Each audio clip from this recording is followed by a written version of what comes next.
Bupati Maros Haidirsyah menjadi inspektur upacara peringatan Hari Ulang Tahun Kemerdekaan Republik Indonesia ke-76 tahun tingkat Kabupaten Maros yang dilaksanakan di lapangan Palantikang, Selasa 17 Agustus 2021. Upacara peringatan HUT kemerdekaan kali ini bertema Indonesia Tangguh, Indonesia Tumbuh.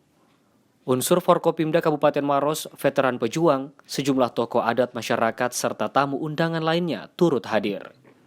Tidak seperti biasa, para tamu undangan sangat dibatasi. Total hanya berjumlah sekitar 50-an orang yang mengikuti upacara ini. Hal ini mengingat situasi masih dalam masa pandemi. Upacara berlangsung hikmat dengan tetap mematuhi prokes yang ketat.